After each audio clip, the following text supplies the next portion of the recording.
ఉన్న యువత ఆలోచించాలి. ఒక రకంగా ఇది ఎట్లా, మరి మేము రాకుంటే ఎట్లా, మేము ఎప్పుడు చేతులు ముడుచుకొని కూర్చుంటే మీరు గ్రూప్ వన్లో ఇన్ని అవకతవకలు జరిగినాయి, తర్వాత ఎంసెట్లో ఇన్ని అవకతవకలు జరిగినాయి, పోలీస్ రిక్రూట్మెంట్లో ఇన్ని అవకతవకలు జరిగినాయి, విద్యార్థుల రిక్రూట్మెంట్ ఎన్రోల్మెంట్లో ఈ రకమైన అవకతవకలు, ఇవన్నీ అనుకుని ప్రయోజనం లేదు.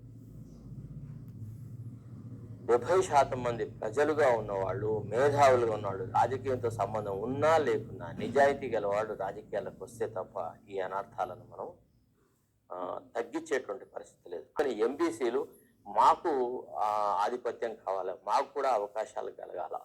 అసలు బీసీ రిజర్వేషన్లన్నీ కొన్ని కులాల వారికి గంపగుత్తగా తీసుకుంటున్నారు.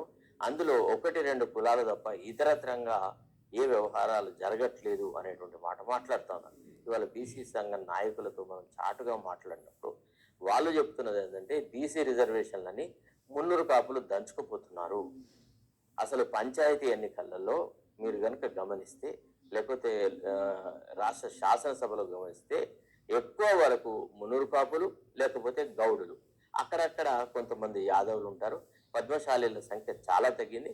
ఇతర కులాల వాళ్ళకైతే అసలు ప్రమేయమే లేదు. ఒక్క సర్పంచ్ పోస్టు రాదు. ఒక రజకుడు ఉండడు, ఒక కుమ్మరివాడు ఉండడు, ఒక ఇతరత్రమైనటువంటి కులాల వాళ్ళు ఉంటారు. ఇది కూడా అన్యాయమే. ఒక రకంగా దీన్ని కూడా సంస్కరించాల్సిన అవసరం ఉంది. అందుకే